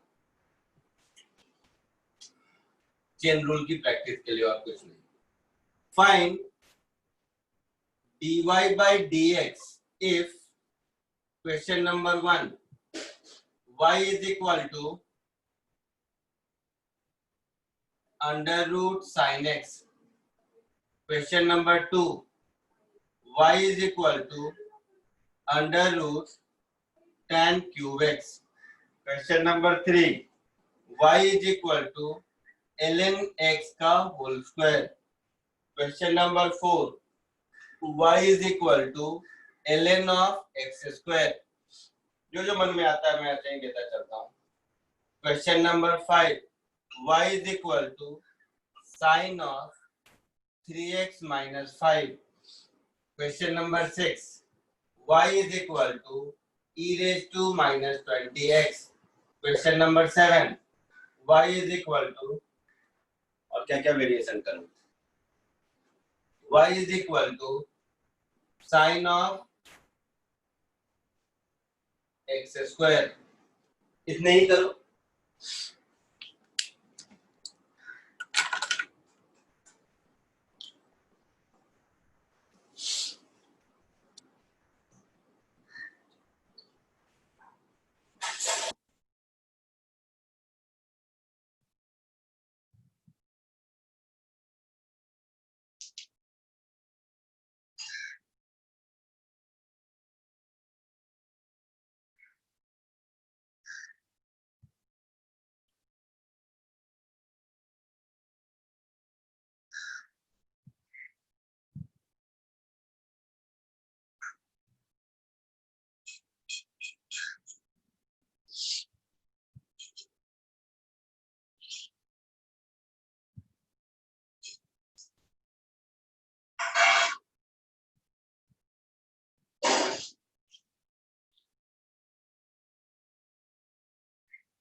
सर सेकंड वाला root of tan cube x है ना?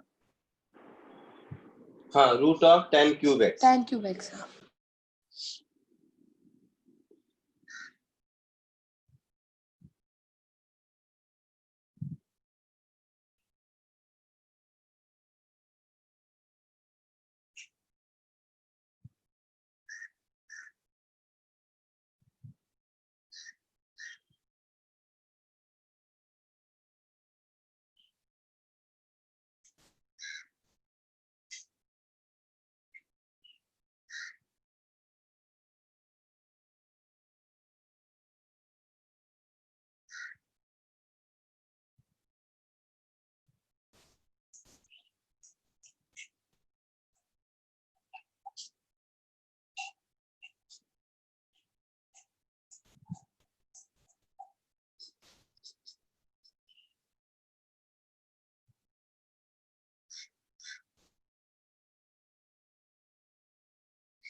सर फिफ्थ वाले में साइन है ना वो? हाँ, साइन ऑफ 3x - 5.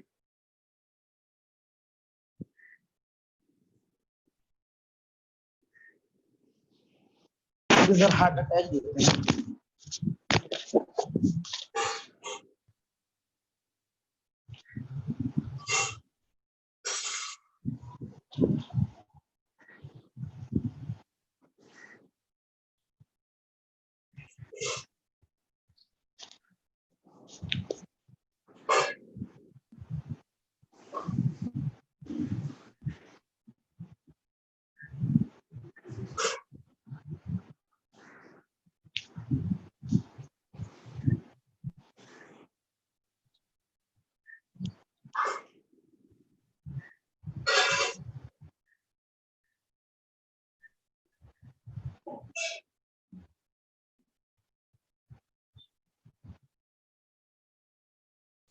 सर हो गया। बधाई हो।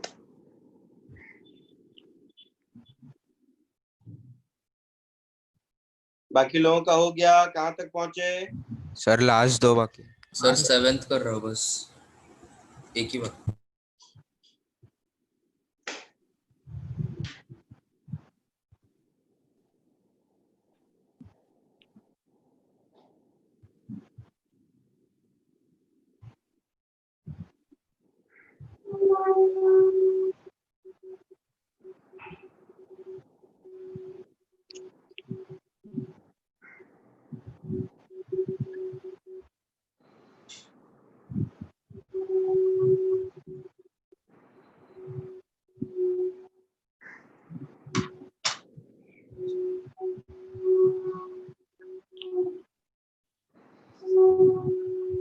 हाँ सर हो गया। हो गया। देखो फटाफट मैं सबका आंसर लिखता हूँ, फटाफट आप मैच कीजिए। देखिए सब मतलब आप लोगों के लिए मेरे लिए ओरली है ये सब। ये हो जाएगा cos x upon 2 root sin x, हाँ सर करेक्ट। है ना। ये हो जाएगा 2 under root tan cube x, और ये थोड़ा सा ट्रिकी है तो देखना आंसर आप लोगों को आता है कि नहीं।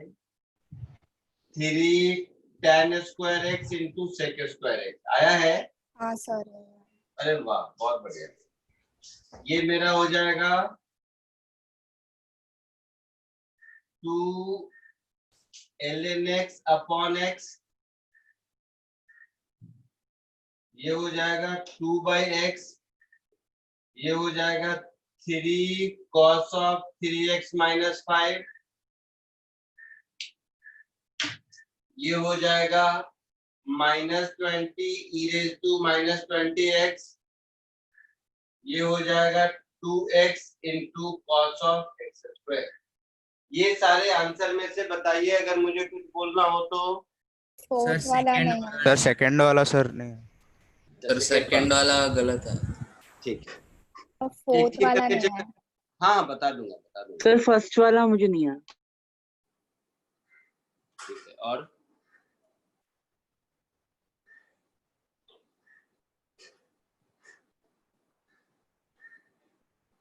तो 7th वाला भी।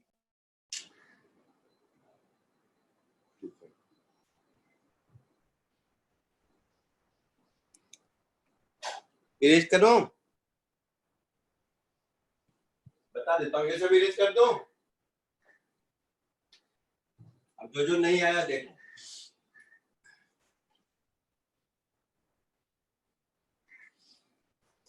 जैसे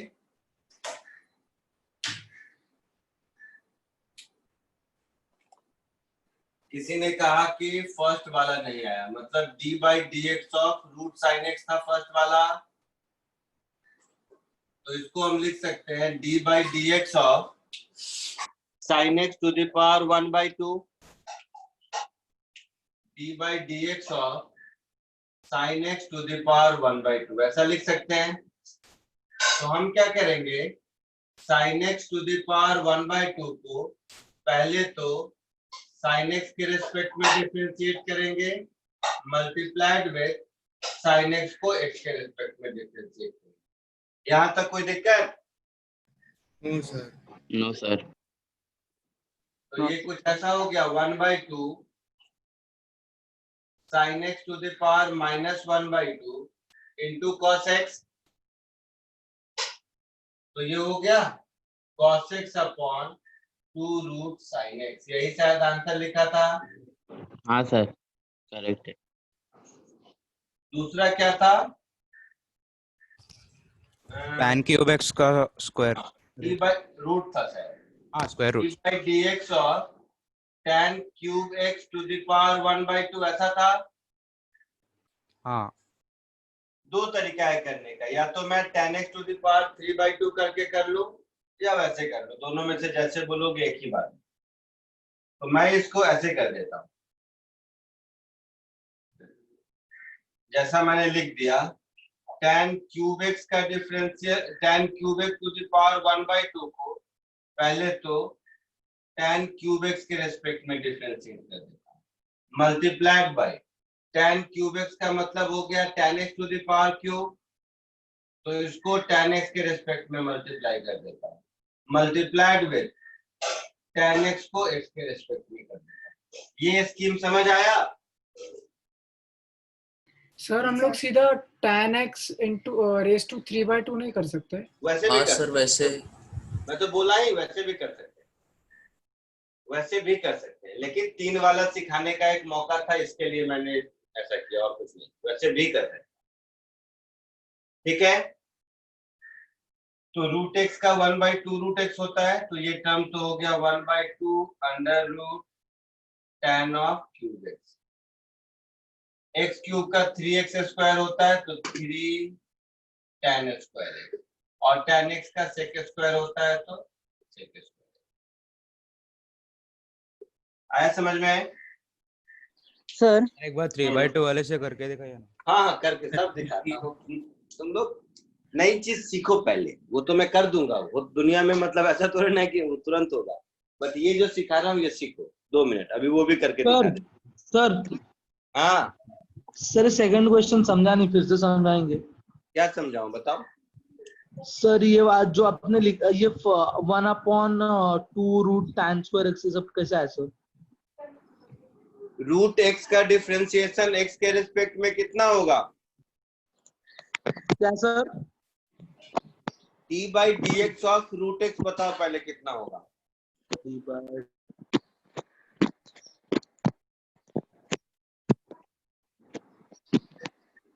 d/dx ऑफ रूट एक्स कितना होगा बताओ मुझे? सर वो हाफ इंटू रूट एक्स का हाफ इंटू।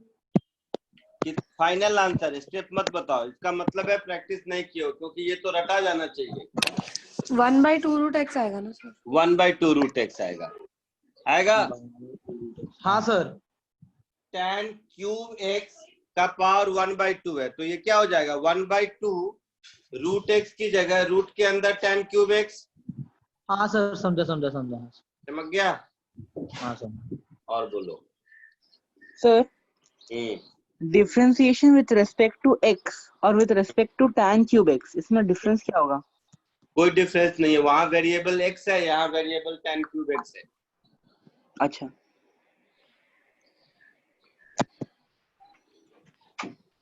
मुझको क्या पावर लेके करना है समझ में नहीं आ रहा। हाँ तो इसलिए तो पहली बार लाइफ में सीख रहे हो, तो इतनी जल्दी 1 गो में समझ में आ जाएगा, तब तो बेकार 2 साल का कोर्स है, 2 मिनट का रहता ना। हाँ चलो, बहुत लोग कह रहे हैं कि पावर 3/2 लेकर सॉल्व करके दिखा दूंगा, वो से भी दिखाता हूँ।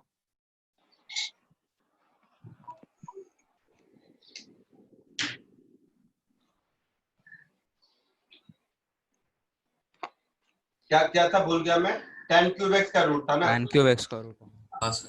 तो ये इसका मतलब है मेरा tan x to the power 3/2, ये मतलब है। हाँ तो इसको मैं लिख सकता हूँ d of tan x to the power 3/2 upon d of tan x हाँ सर। हाँ सर ये into d of tan x upon dx लिख सकते हैं। हाँ सर। हाँ सर। तो ये हो गया 3/2 into tan x raise to half. 3/2 minus 1 कितना होगा? हाफ। हाफ। तो ऐसा हो गया। हाँ सर हाँ x सर। इस और x स्क्वायर। tan का sec स्क्वायर x हो गया। 6 स्क्वायर। यही आंसर है। अच्छा अच्छा अरे यही है। हाँ। तो फिर तो आया। और हाँ दोस्तों आया सर। हाँ चुप कर, पिछला वाला आंसर भी यही है, ध्यान से देखो। पिछले वाला आंसर क्या था? हाँ sir. 1/2 root tan cube x ऐसा कुछ तो। नीचे था 2 under root tan cube x, ऐसा था। हाँ शायद ऐसा। हाँ सर यही ऊपर था। था tan स्क्वायर x और इंटू 6 sec स्क्वायर x था, है ना? तो ये 3/2 यही है, ये sec स्क्वायर x यही है। देखो तो ये रूट tan x आता है क्या? हाँ आ जाएगा 2 और तो हाफ फिर हाँ वही है, आया समझ में? हाँ सर आया समझ में। तो कैसे भी करोगे हो जाएगा, कोई प्रॉब्लम। इरेज करूं? हाँ सर एक हाँ मिनट सर। और कुछ पूछना था? कोई एक और बोल रहे थे, मैं भूल गया। और फोर्थ फोर्थ वाला वाला सर, फोर्थ। हाँ, नंबर क्या है? मतलब वो फोर्थ मतलब यूं ही लिख दिया था, बताओ क्या है? ln x square. ln x का होल स्क्वायर है कि ln of x square x है? का स्क्वायर है सर, नहीं, ln x का x का स्क्वायर है स्क्वायर है। पैर है। ln x का स्क्वायर ऐसा है? नहीं सर, सिर्फ x का स्क्वायर। ln इंटू x का ln square. x square. ln of x का स्क्वायर ऐसा है? हाँ सर। हाँ, तो हाँ इसको हम सर। लिख सकते हैं ln ऑफ x स्क्वायर का डिफरेंशिएशन x स्क्वायर के रिस्पेक्ट में मल्टीप्लाइड विद x स्क्वायर का डिफरेंशिएशन x के रिस्पेक्ट में। तो ln x का x के रिस्पेक्ट में 1/x होता है। हाँ तो ln ऑफ x स्क्वायर का x स्क्वायर के रिस्पेक्ट में 1/x स्क्वायर होगा हाँ सर। और x स्क्वायर का 2x होगा, तो 2/x आंसर। हाँ सर आया हाँ हाँ हो गया? हाँ इरेज सर। करूं? बोलिए, इरेज करूं? हाँ सर। हाँ हाँ सर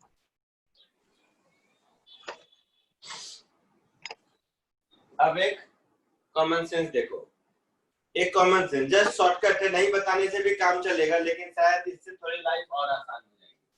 तो एज अ नोट ध्यान से देखना, पहले इसका मीनिंग समझना। If d by dx of fx is gx, मतलब कोई एक फंक्शन का डेरिवेटिव मुझे मालूम है, देन अगर इस फंक्शन में x को मैं ax प्लस b से रिप्लेस कर दूं तो हमारा आंसर हो जाएगा x का कोएफिशिएंट a मल्टीप्लाई हो जाएगा और आंसर में x की जगह ax प्लस b आ जाएगा। ये कॉमन सेंस समझ आ रहा है? इसको आप एज अ रूल पकड़ लीजिए और इसको प्रूव करके भी दिखाता हूं, और इसके कुछ एग्जांपल अभी अभी आपने कर भी लिए हैं, तो वहां से भी दिखेगा कि अरे हाँ ये तो कॉमन सेंस था, मुझे सीधा आंसर लिख देना चाहिए था। 3x + 5 वाला ना हाँ, जैसे साइन ऑफ 3x + 5 का एक दिया था या -5, कुछ तो लिखा था मैंने। हाँ सर, क्या लिखा था? 3x + 5 का होल 3 cos 3x - 5 था। तो fx की जगह था साइन ऑफ 3x + 5। हाँ हाँ सर। तो sin x का cos x मालूम है हाँ और हाँ। x का कोएफिशिएंट 3 है, तो 3 हाँ। से मल्टीप्लाई कर दो, cos ऑफ 3x + 5 आंसर। तो समझ में नहीं आया। इसका मतलब नहीं किया है वो वाला क्वेश्चन। देखो तो अभी sin ऑफ 3x + 5 सॉल्व किया है, देखो अभी जो दिया था कहीं क्वेश्चन नंबर 1 -5 था। अच्छा -5 था, तो चलो किया है उसको सॉल्व। हाँ समझा कोई बात नहीं, नहीं समझा कोई बात नहीं, इसका प्रूफ देखो, ये जो लिखा है इसका प्रूफ भी देख लो। चलो हम लोगों को क्या ढूंढना है? तो ये ढूंढना है, दिया क्या है? तो ये गिवन है। तो गिवन क्या है मेरे पास? गिवन है d/dx of fx is gx, ये गिवन है। Yes sir. फाइंड क्या करना है?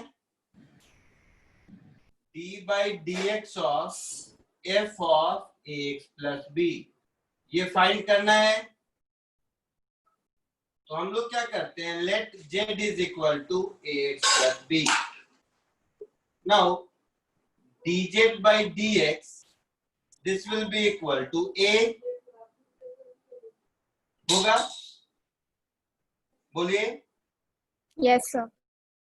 It means dx will be nothing but dz upon a, हाँ हाँ इट मीन्स जो हमको कैलकुलेट करना है that is D by D X of F of A X plus B. A X plus B is nothing but Z, तो ये हो गया D of F Z. D X is D Z by A, तो upon D Z by A का A ऊपर चला गया.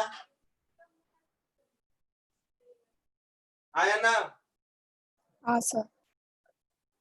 And D by D X of F X is G X, मतलब D by D Z of F z is g z. यहां से जो given है उससे yes sir. z is nothing but ax plus b, तो a into g of ax plus b, यही आ गया. But ये प्रूफ से मतलब नहीं है, कॉमन सेंस से मतलब है. फिर से सुनो, जैसे साइन ऑफ 3x माइनस 5 दिया था मैंने, हाँ सर. तो साइन x के फॉर्मूले में x की जगह 3x माइनस 5 है. हाँ सर. तो जो मेरा साइन x का आंसर cos x होगा वही आंसर होगा x की जगह 3x माइनस 5 और x का कोफिशिएंट 3 मल्टीप्लाई हो जाएगा. तो देखो आंसर आया था 3 cos ऑफ 3x माइनस 5. हाँ सर. Yes, sir. हाँ सर. Yes sir. ऐसा ही कुछ और एग्जांपल ढूंढो उस लिस्ट में, मैं तो यूं ही लिख दिया था. e रेज टू 10x है, जैसे e रेज टू 10x भी दिया था ना कहीं पर. हाँ सर. तो e रेज टू x का e रेज टू x होगा, तो x की जगह 10x है, तो x का कोफिशिएंट 10 मल्टीप्लाई कर दो और वही रहने दो, तो 10 into e raise to 10x. Sir sine x square होगा क्या? वो इससे नहीं होगा बेटा, उसके लिए चेन रूल करना पड़ेगा. इस शॉर्टकट से नहीं होगा. अच्छा. ये शॉर्टकट तभी एप्लीकेबल है जब आपको ये ऊपर में जो गिवन है इस फॉर्म में अरेंज कर पाए, तभी एप्लीकेबल है. आया समझ में? हाँ सर. चलो आज के लिए इतना ही. चेन रूल का असाइनमेंट भेज देता हूं और पिछले असाइनमेंट का सॉल्यूशन और आंसर की भेज देता हूँ, ठीक है? Okay sir. इसका वीडियो भी डालेंगे ना ग्रुप पे? हाँ इवनिंग में डालूंगा ना. हाँ. चलिए बाय. सर एक मिनट रुको ना, वो लिखना है थोड़ा. हाँ एक मिनट रुको ना. हाँ लिखो लिखो, मैं रुका हूँ. सर वो रेफरेंस बुक के लिए कुछ पूछना था. पूछिए. HC वर्मा में इससे कैलकुलस किधर से करना है? SC वर्मा में ये सब चीजें नहीं है. ओके. वो काइनेमेटिक्स से स्टार्ट होगा. ओके. बेसिक कैलकुलस उसमें मिसिंग है. Done sir. और बोलिए, किसी को कुछ पूछना हो तो. सर ये सब प्रैक्टिस करने के लिए कोई बुक है? नहीं, जितना असाइनमेंट दे रहा हूँ मोर देन सफिशिएंट है. अच्छा ठीक है सर.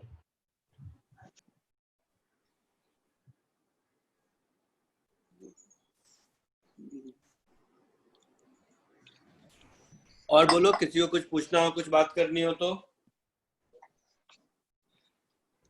सर बोलो बोलो, सुन रहा हूँ. आप ये आवाज गायब हो गई तुम्हारी. इसका राइट साइड एक्सप्लेन करेंगे एक बार? क्या क्या? इसका राइट साइड फर्स्ट आपने जो एक्सप्लेन किया. क्या राइट साइड? राइट वाला साइड जो d by dx f of ax plus b, वो वाला. तो ax plus b क्या अज्यूम किया था? z. तो ऊपर हो गया f z. dx कितना आया लेफ्ट साइड में? dz by a आया. हाँ. तो dx की जगह dz by a लिख दिया, तो a नीचे से ऊपर चला गया. हाँ. हाँ. तो a कांस्टेंट है बाहर. गिवन क्या है? d by dx of fx is gx दिया हुआ है क्वेश्चन में. हाँ सर. तो d by dz of fz क्या होगा? gz होगा. हाँ हाँ हाँ समझ गया. हाँ sir. Thank you sir. Bye. Bye.